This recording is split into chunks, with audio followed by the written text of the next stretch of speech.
물리학자 이제 존 벨은 1964년 로컬 리얼리즘과 양자역학이 이제 양립할 수 없음을 보여주는 부등식을 제안을 했습니다.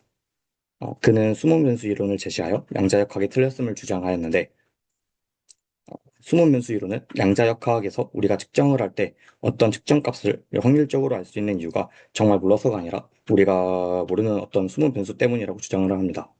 그러나 이제 곧 우리가 잘 알고 있듯이 기존의 수많은 실험들은 양자 얽힘 상태의 입자쌍을 이용하여 벨 부등식이 위배가 되었음을 증명해 왔습니다.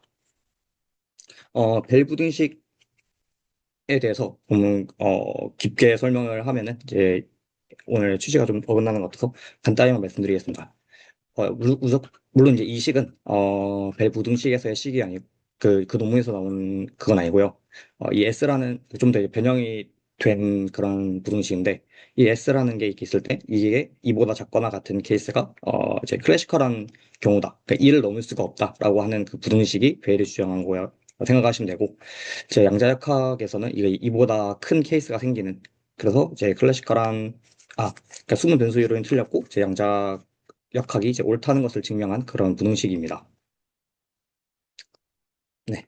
리처드 파인만은 이제 단일 양자 간섭의 간섭 현상은 양자역학의 이제 헐트와드 같다고 말했습니다. 양자 간섭이 일어나기 위한 뭐 조건은 이제 두 가지가 있는데요. 이렇게 멀티플한 퍼서빌리티가 존재해야 됩니다. 그러니까 사건이 발생할 이제 확률이 존재를 해야 되고, 이 퍼서빌리티는 가능성이라고 할게요. 가능성들은 원칙적으로 인디스팅기셔블 해야 됩니다. 이제 이 개념을 확장한 것이 프러스트레이티드 인터퍼런스인데, 1991년에 제안된 그런 개념으로 두 개의 방대쌍이 생성 과정, 즉 SPDC 생성에서 이제 어느 소스에서 왔는지를 알 수 없게 만들면은 경로 정보가 먼저 사라지면서 두 과정의 이제 확률 증폭이 간섭을 일으키게 됩니다. 이 논문에서는 이 원리를 이제 포토널 시스템의 포토 시스템까지 확장하여 입자 간의 직접적인 얽힘 없이 어떤 경로의 중첩만으로도 이제 양자 상관관계를 만들어내는 그런 이제 연구입니다. 네, 좀더 네, 프러스트레이티드 인터퍼런스에 대해서 제 좀 더 말씀을 드리면은, 제 펌프, 이렇게 이제 론리니어 크리스탈이 있고, 이제 펌프 빔을 쏘게 되면요, 여기서 이제 비선형 현상이 일어나가지고, 네, SPD 현상이 일어나서 S1과 I1으로 이제 두 개의 공자를 쪼개집니다. 근데 이거는 대부분의 빛들은 이제 그대로 투과하고 일부의 경우에서만 이 SPD 현상이 일어나게 되고요. 그래서 이 B번의 그림을 보면은 이제 투과한 펌프 빔들은 대부분 반사를 해서 다시 돌아와서 다시 이 넌리니어 크리스탈에서 두 번째 SPDC 현상을 일으킵니다. 자, 앞으로 이 첫 번째 SPDC를 이제 A와 같은 케이스를 첫 번째 SPDC라고 하고, 이 B와 같은 이 두 번째 이 상황을 두 번째 SPDC라고 말하겠습니다. 그랬을 때 이제 C번처럼 이 거울을 조절함으로써 이제 SPDC 두 번의 그 케이스에서 이제 그 경로 중첩을 통해서 이제 간섭을 일어나는 것을 확인을 할 수가 있습니다. 이제 오른쪽 그림을 보면은 이제 일부 아이들러 미러를 이제 포지션을 이제 이동을 시키면은 이게 첫 번째 SPDC 현상과 두 번째 SPDC 현상의 그 이제 인디스팅기셔블이기 때문에 어, 이제 간섭 현상이 생기게 되고요. 네, 이게 모두 아이들러랑 시그널 카운트 그리고 코인시던스 카운트 모두 간섭 무늬가 생겼음을 확인할 수 있습니다. 여기서의 간섭 현상은 그러니까 이 SPD 현상 자체가 일어나는 거를 이제 막는 그런 간섭이기 때문에 이게 프러스트레이티드 인터퍼런스라는 이름이 붙었고요. 이제 이를 좀 더 자세히 한번 보겠습니다. 이 첫 번째 그 스케마틱 이 도면을 보면은 펌프와 위와 똑같은 그런 실험 셋업인데요. 얘는 이제 여기서 이제 편광이라는 개념을 더 넣습니다. 그러니까 이제 SPDC 타입 1 현상인데, 이제 예를 들어 H 편광이 들어가면은 이게 두 가지가 벌티클한 편광 두 개로 시그널과 아이들러가 나옵니다. 물론 대부분은 통과를 해서 이제 호리즌탈 편광이 이제 이대로 갔다가 다시 반사가 일어나겠죠. 그래서 반사가 일어난 얘들은 다시 이제 V로 이제 쪼개지게 됩니다. 그때 이 아이들러의 한 축에서 이제 한 암에서 커터 웨이브 플레이트를 45도로 설정을 하게 되면은 여기서 이제 첫 번째 SPDC가 일어나서 V로 가다가 그 45도 쿼터 웨이브 플레이트를 통과하고 한 번 더 통과를 반사돼서 한 번 더 통과를 하면은 이 친구가 호리존탈 폴러라이제이션이 됩니다. 그래서 그 이 아이들러의 경우 여기는 뭐 이제 평강을 측정하는 개념이 없다 하더라도 물론 여기 있지만 얘가 이제 아이들러에서 H인지 V인지를 알 수가 있기 때문에 얘는 다시 우리가 어디서 왔는지 즉 위치웨이 인포메이션을 이제 아이들러에서 얻을 수가 있습니다. 그렇기 때문에 이제 시그널과 아이들러 혹은 이제 코인센스를 보면은 모두 이 코인센스가 이 인터퍼런스 패턴이 사라진 것을 볼 수가 있는데요. 이때 세타를 45도로 설정을 하면은 네 다시 이게 그 여기로 들어오는 빛이 호리즌탈인지 벌티클인지를 알 수 없어서 다시 그 위치의 인포메이션을 잃어버리고 다시 파동의 특성을 띠게 됩니다. 그러나 여기서 재밌는 점은 이제 시그널의 부분에서는 이 간섭 패턴이 이제 생기지가 않는데요. 이 이유는 아이들러에서 세타 값이 바뀐 게 이제 시그널 쪽으로 정보를 전달해 줄 수가 없기 때문, 바로바로 전달해 줄 수가 없기 때문입니다. 그러니까, 무슨 의미냐면은, 이제, 만약에 이 두 개의 알이 굉장히 멀리 떨어져 있으면, 이제 스페이스라이크하게, 멀리 떨어져 있으면은, 세타가 제 값이 바뀐 것을 통해서 얘가 이제 시그널에게 영향을 주려면은 빛보다 빠른 속도로 초광속 통신으로 이동을 해야 되기 때문에 그런 현상이 일어나지 않아서 이제 이런 식으로 시그널 같은 경우는 간섭 무늬가 생기지 않습니다. 네, 그리고 두 번째 그림을 보면은 어, 여기서는 이제 시그널 쪽에서도 똑같이 쿼터 웨이브 플레이트를 추가시켜 줍니다. 그러면은 이제 위와 같이 루트 2분의 1의 HH 플러스 VV라는 벨스테이트와 유사한 그런 이제 그런 파동 함수가 되고요. 이제 시그널의 디텍터 부분에서도 하프웨이브 플레이트랑 폴라라이즈드 빔 스플리트를 설치를 해줘서 이제 실험을 이제 진행하였습니다. 네, 여기서는 폴라라이저를 45도로 고정을 시켜놓고, 네, 잠시만요. 폴라라이저를 이제 45도로 고정을 시켜놓고, 이제 하프웨이브 플레이트를 이제 세타 값을 조정을 하는데요. 처음에는 이제 0도로 해가지고 보면은 얘가 H는 그대로 투과를 하고, 즉 V는 이제 반사를 시켜서 시그널 2로 갈 겁니다. H는 시그널 1으로 가고, 그거를 이제 측정을 한 것인데, 여기서는 얽힌 상태이기 때문에, 이 PBS에서 영향이 이제 아이들러로 줄 수가 있어요. 왜냐면, 그, 퀀텀 인탱글먼트는 이제 굉장히 좀 특이한 현상으로 이제 빛보다 빠르게 이제 정보를 전달이라는 표현 좀 이상하긴 하지만 어쨌든 한순간에 이제 여기가 H라고 결정이 나버리면 이쪽에서 똑같이 H라고 정해지기 때문에 네. 그래서 이렇게 간섭 무늬가 사라진 것을 다시 볼 수가 있습니다. 그런데 여기도 하프웨이브 플레이트를 다시 45도로 설정을 하면은 여기로 들어오는 빛과 여기 또 똑같이 다시 모르게 됩니다. 그래서 이렇게 코인선스 카운트가 이렇게 간섭 무늬가 생기게 됩니다. 여기서 이제 시그널과 아이들러가 간섭 무늬가 생기지 않는 이유는 뭐 비슷한 이유인데요. 이제 여기서 바꾼 게 이제 다시 아이들러로 영향을 줄 수가 없기 때문이라고 생각을 하시면 될 것 같습니다. 네, 여기까지가 프로스트레이티드 인터퍼런스에 관한 설명이었습니다. 네.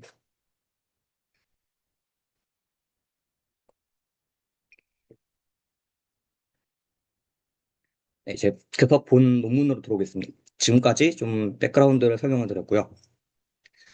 이 스케마틱이 이제 이 실험 셋업이 이제 본 연구의 실험 셋업인데요. 이 셋업을 설명을 드리겠습니다. 먼저 어떤 호리존탈 평광의 빛이 이렇게 들어왔을 때 하프웨어 플레이트 1에서 이제 45도만큼 돌려줍니다. 22.5도를 돌리면 45도 돌아가겠죠. 그랬을 때 이 대각 평광이 H 평광은 그대로 이 빔 디스플레이스에서 투과를 하고 버티클한 거는 이제 반사를 시켜서 일로 갑니다. 이 하프웨어 플레이트 2는 반쪽짜리 하프웨어 플레이트로 이 밑에 쪽 검은색 부분만 45도만큼 돌려가지고 얘를 H로 다시 바꿔줍니다. 그럼 P1과 P2 모두 이 두 펌프 빔이 H 평광으로 이 넌리니어 크리스탈을 통과를 하게 되겠죠. 여기서 일부는 제 SPDC 현상이 일어나서 S1과 I1 그리고 S2, I2로 이제 갈라지게 될 것이고 대부분은 통과를 하게 될 것입니다. 통과를 한 케이스는 이제 그대로 가서 여기서 이제 H니까 얘가 벌티클이 돼서 얘가 반사시켜서 다시 돌아와서 버티클로 다시 H가 돌아와서 3번으로 이제 열고 4번은 그대로 갔다가 다시 나와서 4번에서 SPDC 현상을 일으키게 됩니다. 네, 그랬을 때 이제 1번, 2번, 3번, 4번의 SPDC 그러니까 총 이제 SPDC가 일어날 수 있는 가능성이 이제 아까와 다르게 총 네 가지가 됩니다.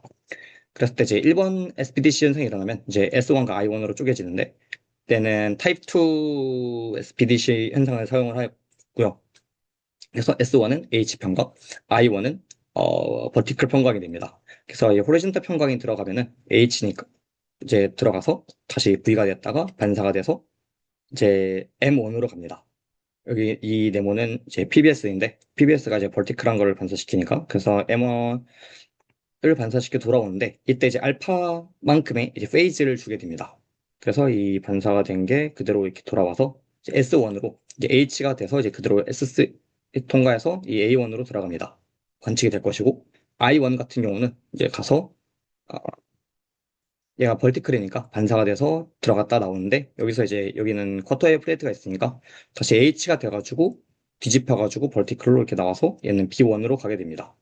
이런 식으로 1번 SPDC 현상은 A1과 B1에서 이제 카운트가 되고 어, 알파만큼의 페이지가 이제 생기면서 이제 2번 크리스탈은 베타만큼의 페이지가 생기고 얘는 이제 B2와 A2 그리고 3번은 A1과 이제 A2 4번은 B2와 B1 이런 식으로 이제 카운트가 관측이 될 것입니다. 이제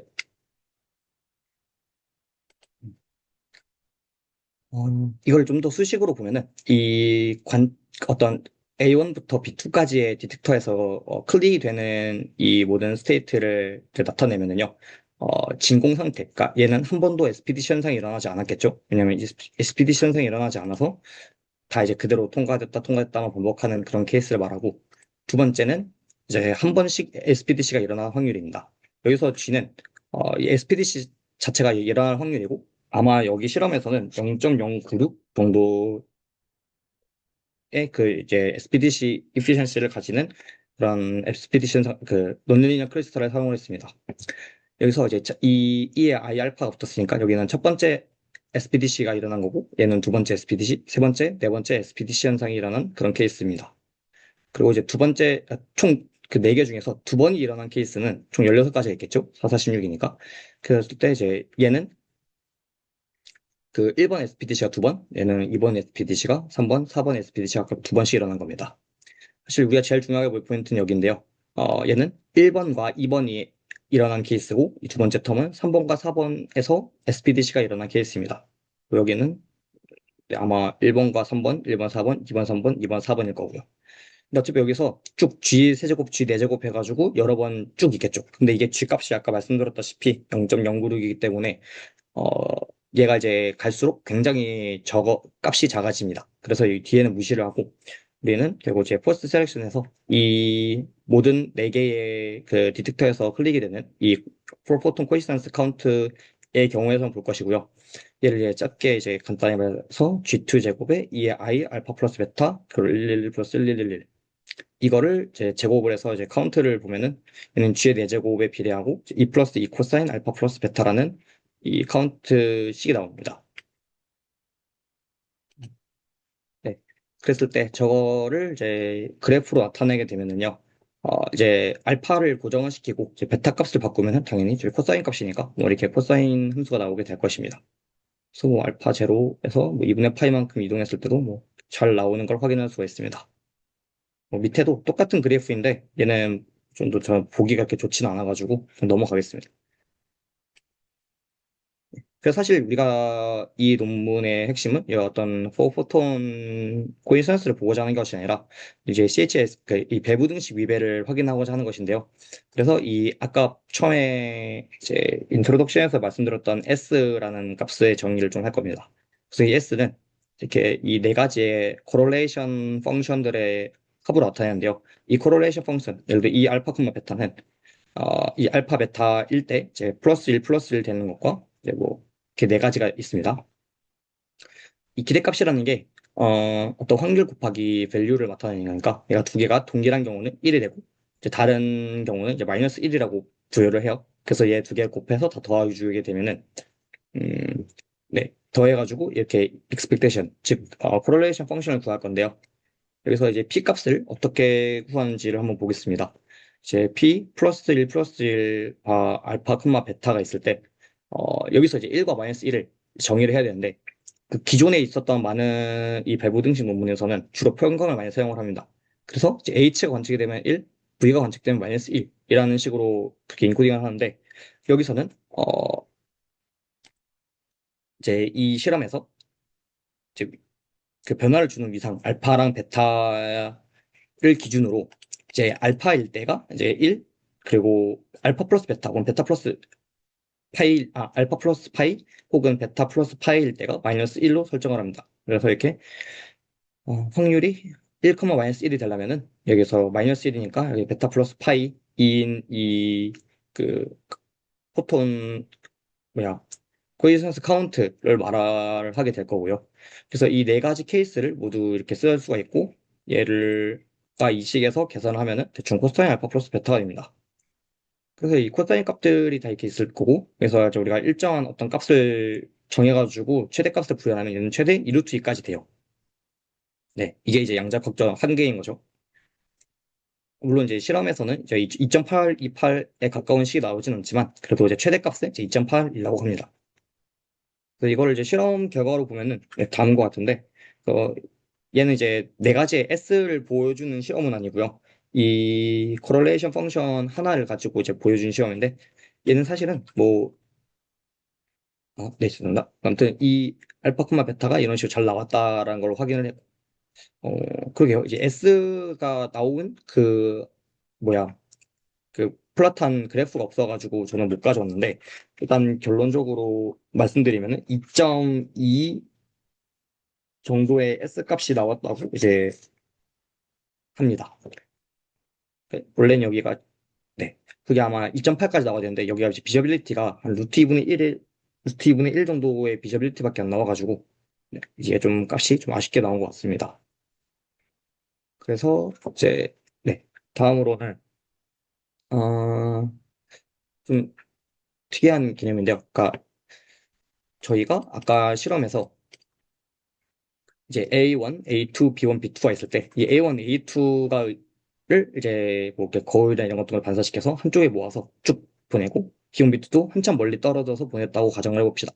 그랬을 때, 이 A와 관련돼 있는, 즉 앨리스와 관련돼 있는 이 페이즈가 알파인데, 앨리스가 알파를 조절을 하는 거에 따라서 베타 쪽에, 그러니까 밥 쪽에 있는 B1, B2의 코인선스 값이 바뀐다면은, 이것은 이제 초광속 통신이 가능하다는 그런 의미가 되겠죠. 그래서 그건 당연히 일어나지가 않음을 이제 확인하는 그런 실험 결과, 네, 실험 결과고요. 어, 에, 그 알파를 0으로 가정했을 때 이제 밥이 이제 베타를 이제 8까지 바꿔주는 그런 그래프고 이거를 이제 SPDC가 일어나는 SPDC가 일어나는 그 오퍼레이터를 이제 스퀴즈 스테이트로 바꿔준 게 이제 SG 해시입니다. 이제 얘가 있는데 이제 어떤 한 뭐야, 아웃풋 모드에서의 이 생성 연산자는 이 인에서 A 인에서 이제 뭐야 타임 인볼루션으로 이제 계산을 할 수가 있고 하이젠베르크 픽처를 나타낼 수가 있고요. 얘를 직접 계산을 해보면은 이제 이런 식으로 나온다는 것을 이제 확인을 할 수가 있을 겁니다. 그래서 이제 이 식을 이제 매트릭스로 표현하면 다음 것 같고 얘를 좀 더 풀어서 모든 A1부터 B2까지의 모든 아웃풋 어널라이제이션 오퍼레이터를 이제 변형을 시켜주면 다음과 같이 될 식이 나오고 어, 얘를 여기서 이제 말하고자 하는 게 twofold coincidence A1과 A2의 넘버 오퍼레이터의 곱의 이제 평균을 해주면은 얘는 이렇게 하이퍼볼릭 함수로 나타내게 되고 여기서는 이제 베타에 관한 식이 없기 때문에 당연히 얘는 어떤 상수가 될 것입니다. 단순히 이제 SPDC 현상이 일어날 수 있는 확률이 G에만 영향이 있으니까 그리고 얘는 똑같이 밥의 경우에서도 당연히 이런 식으로 나타나지 않았음을 계산해서 확인해 볼 수가 있었습니다. 네. 네.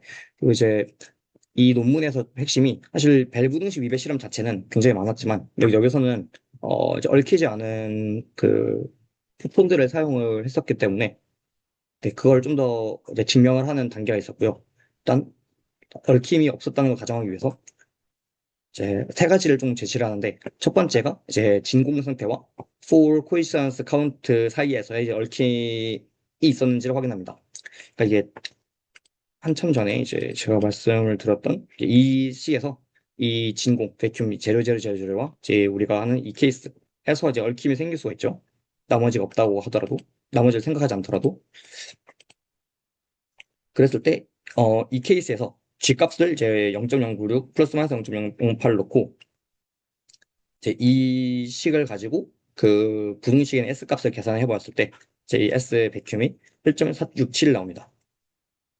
근데 아까 말씀드렸다시피 저희 이제 익스페리먼트 값이 2.275였으니까 얘보다는 당연히 한참 낮고 심지어 클래시컬한 결과인 이보다도 훨씬 낮음을 확인해서 이 여기서 생기는 백큐움과 포 코인센스 카운트에서의 얽힘은 결국 이 실험 결과에 영향을 주지 않았다라고 이제 반박을 하고 그다음에 이제 운동량에서의 얽힘 혹은 프리퀀시에서의 얽힘은 이제 싱글모드 파이버를 통해서 이제 운동량을 이제 조절하고 이제 프리퀀시는 밴드패스 필터를 통해서 이제 밴드위스를 굉장히 좁게 만들어서 여기서 일어나는 어떤 얽힘을 이제 없게 만듭니다. 네. 어, 이제 루폴, 그러니까 여기서 이제 논문에서 써준 루폴인데요. 이제 이 케이스 같은 경우는 이제 로컬리티 루폴가 사실 디텍션 루폴은 아닌데 이제 아까 그 1111의 경우에서 제가 1번과 2번 SPD 현상이 일어나는 케이스와 3번, 4번이 일어나는 경우만 생각했는데 사실상 G의 세제곱, G의 네제곱, 기타 등등에서 모든 케이스가 이제 또 있고요. 그 이제 포포톤 동시 검출 사건이 아닌 다른 케이스도 무수히 많은데 왜냐면 이제 포스트 셀렉션 했다는 게 조금 아쉬웠다는 뭐 그런 이야기입니다. 그리고 이제 말은 이제 앨리스와 밥을 이제 스페이스라이크하게 떨어뜨려 놨을 때 이제 밥이 베타를 바꾼다고 해서 그게 앨리스에게 영향을 주면 안 된다고 이제 말씀을 드렸는데 실제로 이제 이 실험에서는 그 두 개의 공간고를 완벽하게 분리를 시키지 않았기 때문에 거기에 대한 루프홀은 이제 있다고 합니다. 네. 그럼 레퍼런스는 다 온 것 같고요. 네, 제 발표는 여기까지 하도록 하겠습니다. 들어주셔서 감사합니다.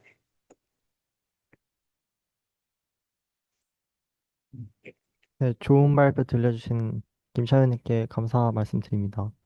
네, 질문이 없으시다면 오늘 저녁 클럽은 여기서 마치도록 하겠습니다. 감사합니다.